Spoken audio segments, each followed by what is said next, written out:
Hello, this is Craig from bitsbox.co.uk. I'm doing a little video here just to show you the new Imperial Armour book. This is Imperial Armour book 13, War Machines of the Lost and Damned. This is the limited edition that comes in this nice box. If I open it up,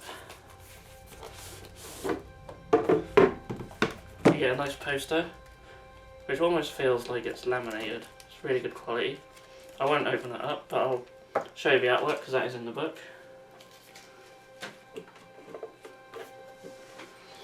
So here is the book. At a regular size for an Imperial Armour book.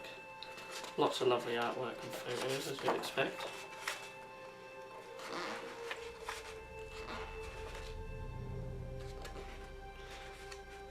This image is what one side of the poster is. So you've got several Forgeworld Chaos products there. And this is the other side.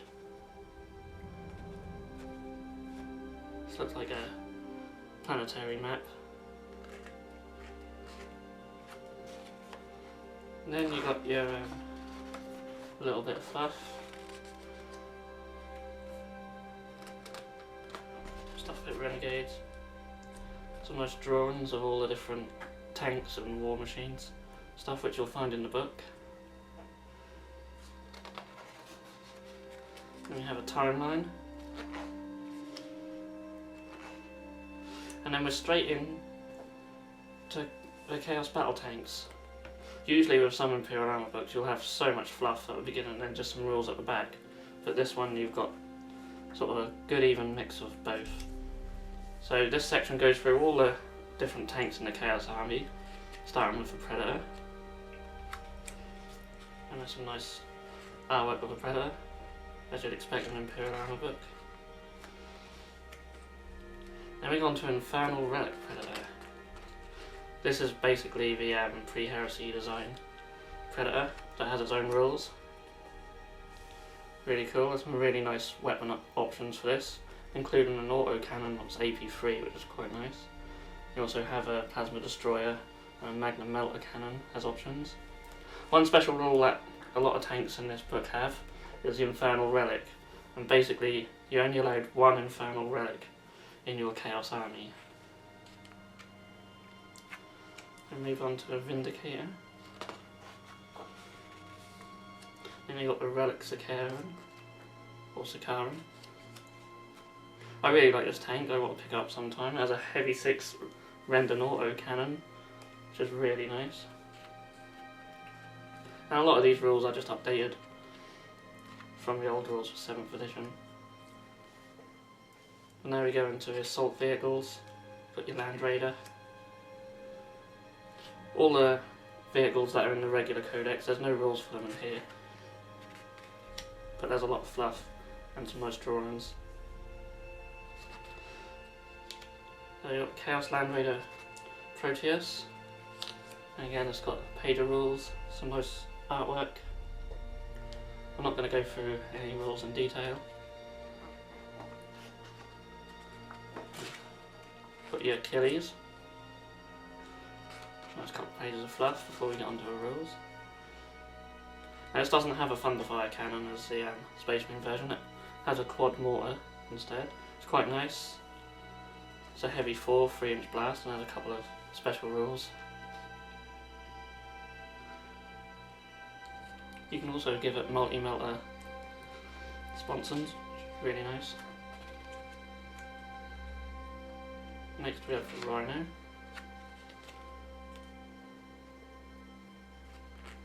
I like how the artwork matches the Forgeworld doors that you can buy as well as the extra armour. It's a really nice touch. Next up is Chaos Heavy Tanks, starting with the Fellblade.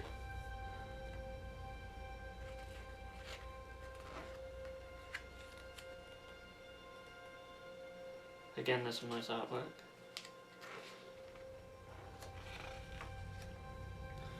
And there's the Chaos Typhon.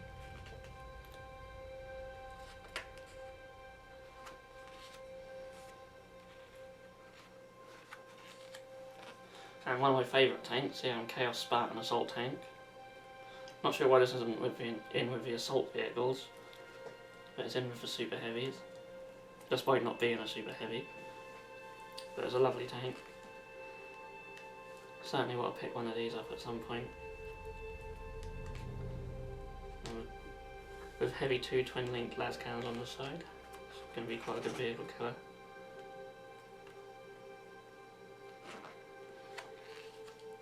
Now we go into the aircraft. There you got your Storm Eagle.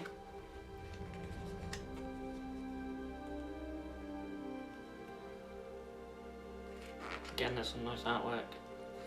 Page 4 rules. My favourite flyer, the Fire Raptor. I really like the Slaneshi Flawless Host one there. It's really cool. I'm actually working on a Fire Raptor at the moment because here, got a long way to go yet. But he was actually from my pre-Heresy Imperial Fist, but I'll pick one up for Chaos as well because I really, really, really love this flyer. And we have a Chaos Thunderhawk.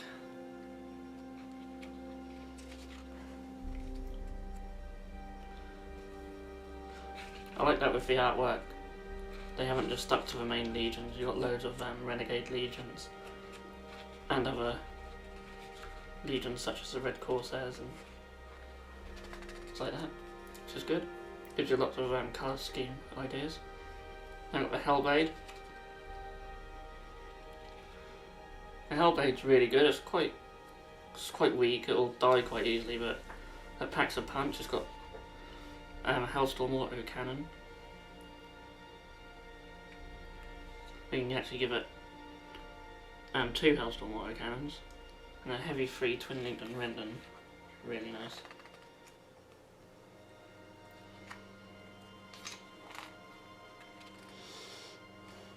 Then you got the Hell Talon. Got a nice array of different bombs you can give it.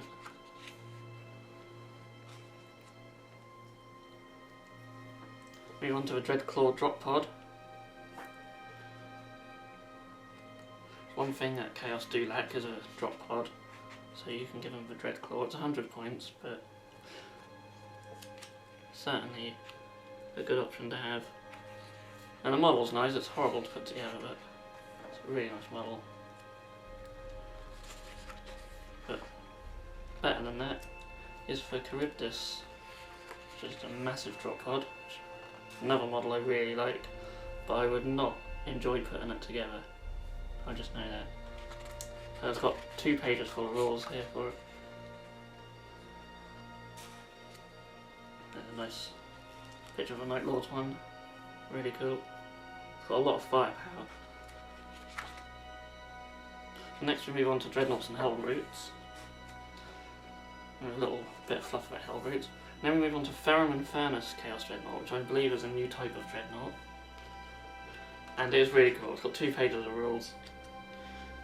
You can give it some nice upgrades. It can have Thunder Hammers and Power Scourges and stuff like that, just like the Hellbrute can. But you can give it 2 Thunder Hammers, which is quite cool if you've got a close combat one. You can also dedicate it to a different Chaos God. And it tells you over here what you can do, like Khorne gives you Rage and Rampage, etc. Also has a Lord of the Long War upgrade you can give it. And basically when it dies you roll a d6. On a 1 or 2 it turns into a Chaos Spawn, and on a 5 or 6 it turns into a Demon Prince, and on a 3 or 4 nothing happens. So that's really cool.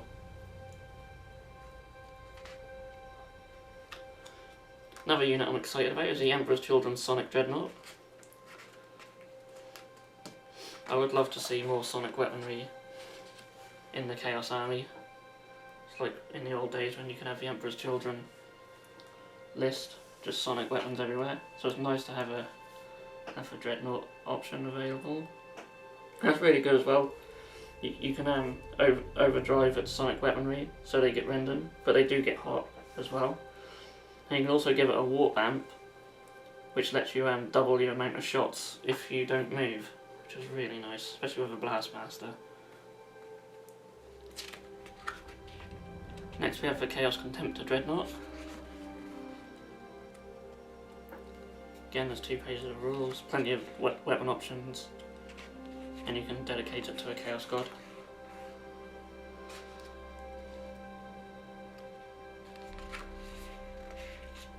I actually have a World Eater's Contemptor Dreadnought with the 2 claws. Now we move on to Demon Engines.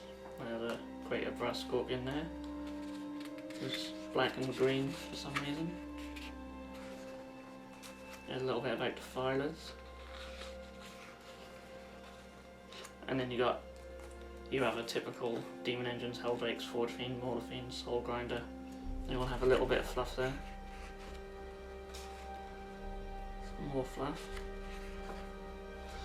And you've got the Greater Brass Scorpion.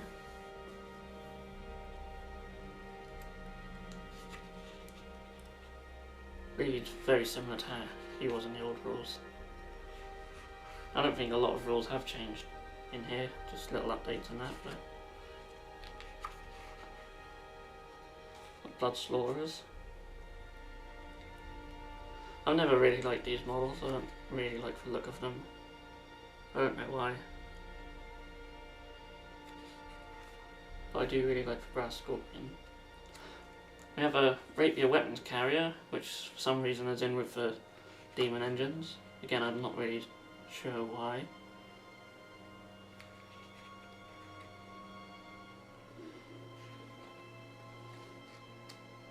A Chaos Decimator. Another model that I really like. And again, loads of options for him. I do really like the Butcher Cannon. It's a shame he's only Ballistic Skill 3, but as a Demon Engine, that is what you expect. You have Blight Drones, another unit that I do really like. I'm thinking of picking up a couple of these. I didn't realise that they can be used as flyers. I'm sure they could in the old rules, but I didn't know that. They could be really useful, especially with a Strength 8 AP3 Large Blast. Be a good marine killer. And the Plague Hulk is in here as well. And it can be used for demons and Chaos Space Marine, which is nice. There's plenty of AP3 shooting weapons, as well as combat.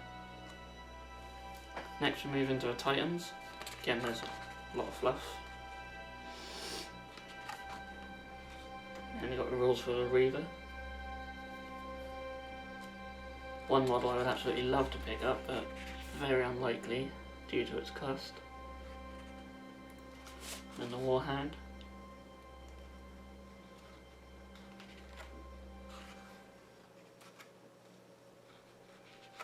Some nice artwork again.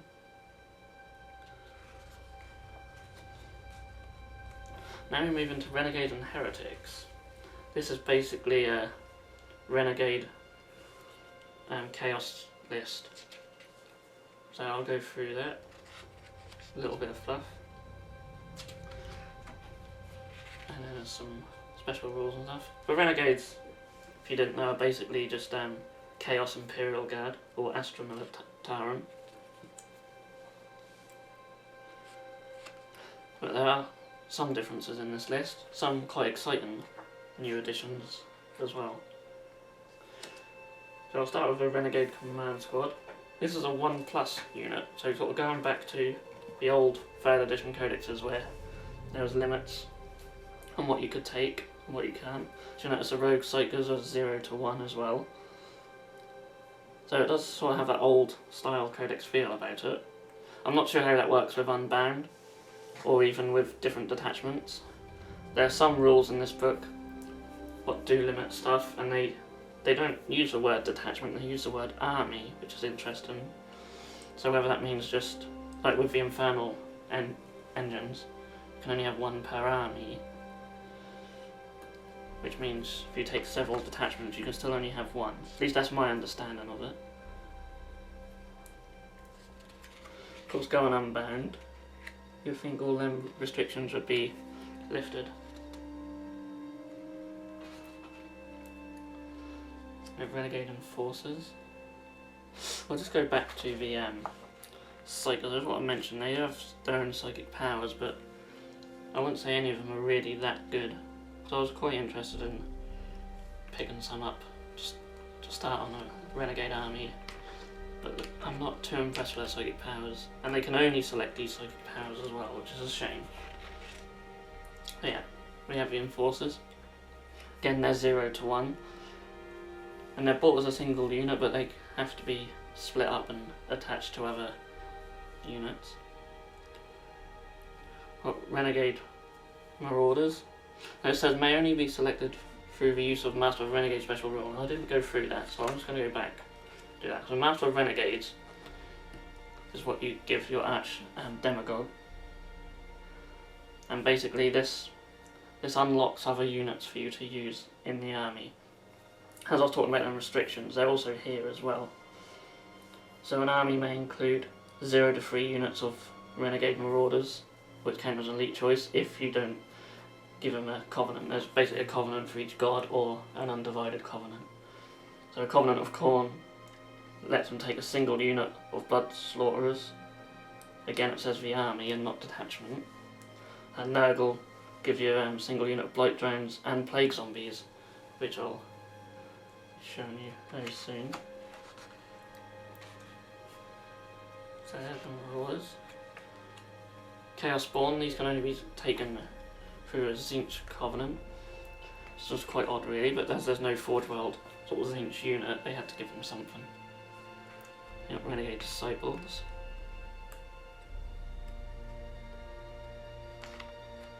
I think they may be very similar to sort of Scions, maybe. Renegade Ogrons. All different rules for giving them dedication to each Chaos God, which is quite nice. They're very expensive. I don't know how much they are in the Astra Militarum book, but they're very expensive in here. Especially once you dedicate them to gods and such. And you can also give them Chaos Hounds, and they're actually quite good. They're basically similar to the Flesh Hounds of Khorne in the Demon book. Here we have Blood Slaughterers and Blight Drones, which can only be unlocked through a relevant covenant. You have the Infantry Platoon, which is basically just your regular guardsmen. Then we have Renegade Mutants, which are really cool. If you do recall the old Eye of Terror campaign book, where you could take a Lost and a Damned army, you could have mutants in there. So we now have mutants. They're not good at all. Yeah, they're very basic. They're even worse than cultists. They're only ballistic skill 2. But they're 3 points each. You can have a squad of 50 of them. You have some great conversion opportunity. You'll notice on a lot of units, I think maybe even all of them, the leadership is a star. That's because there's a rule called Uncertain Worth, where they all have a random leadership value for the game. So when you're required to take a leadership check, you roll a d6 and add 4 onto it, and that is that squad's leadership for the rest of the game.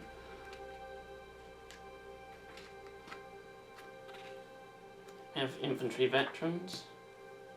Again, just very similar, just to regular Astra Militarum veterans. Then we have Plague Zombies. And these Plague Zombies are different to the ones in the Chaos Codex. I actually like them better, even though they are slightly worse with some of their stats. They're only Weapon Skill 2 and Initiative 2, but they do have Feel No Pain 4+, which is really nice. Again, like the mutants, are only 3 points each, and you can have a squad of 50 of them. It's a shame you can only take one squad, because I would love just to have a whole army of these, and again, if you go unbound, maybe you can. I don't know. But they also have a special law called Warp Plague, whereas if they destroy a unit in combat or forces a unit to flee, then you roll a d3 and you get that many Plague Zombies back. It's really cool, so it sort of represents them infecting other units and turning them into zombies. So I really like that. So you got your dedicated transport. Unlike the new codexes, there is actually a dedicated transport, rather than just being a fast attack. So, of course, it's just your regular Chimera. You also got Hellhounds, Devil Dogs, and Bane Wolves. sentinels, salamanders in here as well. Really cool. Got the Arvus lighter flyer, and you've also got the Valkyrie. No vendettas, which is a shame. You have Lehman Russ tanks, but they're all Ballistic Skill 2. A lot of the tanks in here are Ballistic Skill 2, and some of the units are. But you can upgrade them, you can give them militia training, just for 10 points, and that gives them +1 ballistic skill. So it's well worth taking that. You got your Basilisk and your Medusa. You got your Griffin and your Wyvern, and your Hydras. Then you got the Colossus. Then you got a heavy ordnance battery. There's basically a gun carriage. You have an Earthshaker cannon, and you can upgrade it to a Medusa siege gun. That's pretty cool. Then you've got your heavy weapons teams. It's the same as Astra Militarum again. But their only weapons go on the skill 2, but you can upgrade them with militia training. Then you've got your Rapier Laser Destroyer battery.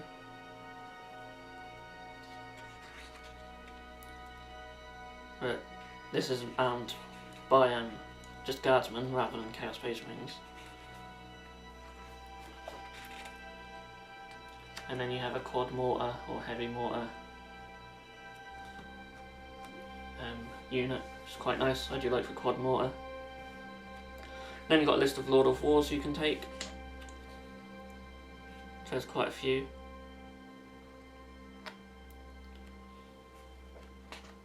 And some of them, well, I think they're all in here, so some of them are in this section. Got the Malkador Heavy Tank, the Minotaur, Malkador Defender, and the Renegade Baneblade. Again, there's no other options other than just a regular Baneblade, so it would have been nice if there were the other variants. Then we come to the appendix. You got these things called Legacies of Ruin, which are just little upgrades you can give regular Chaos Space Marine tanks and walkers. And none of them are really like overpowered or anything, some of them are more just for fluff purposes. So for example, there's one here where you can give a tank Adamantium Will and Preferred Enemy Chaos Space Marines, and it's called War Within the Eye, so it's meant to represent sort of a tank that's been fighting against other Chaos Space Marines. And there's another one where you get It Will Not Die and Preferred Enemy Space Marines. This one gives you 8 flank and fear.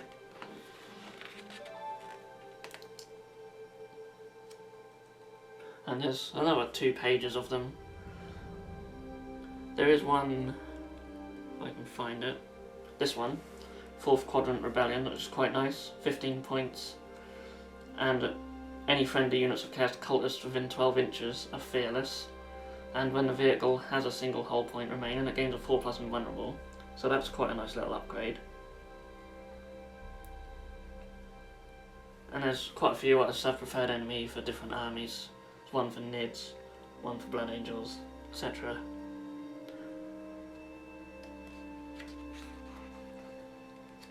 Again, there's another page, so there's plenty of different Legacy of Ruins you can take for your tanks. And on to a second appendix. Now this has a little bit about the Infernal Relic, as I was talking about earlier. And one thing I forgot to mention is you can have more than one Infernal Relic, but you must have a HQ choice to unlock another one. So for example, you have to have a Abaddon or a Warpsmith or a Sorcerer with Malefic Demonology, and for every one of them you can unlock an extra Infernal Relic.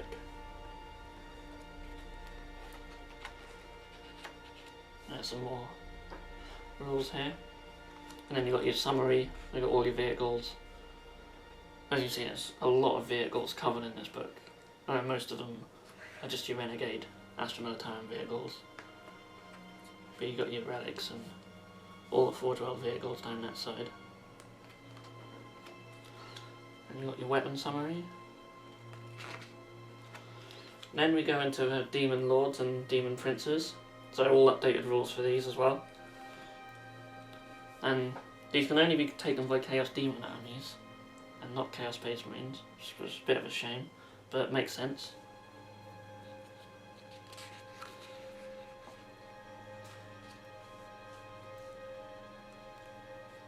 And all the points are the same. So you got 888 points for Angrath. And then you also got your Spine Chaos Beast and the Chaos Spawn. Then you got the Zinch Demon Lord, who's 999 points. You've got plenty of special rules here. And then that's it. Just a little bit showing the Horus Heresy books off and other Imperial Armour books. And that is the end of the book. So I hope you enjoyed that video, just having a quick look through this book. I'm really excited about it. I'm hoping to start a Renegade list at some point. I already have plenty of Plague Zombies I can use, and I'll enjoy converting up some mutants. So I shall see you in the next video.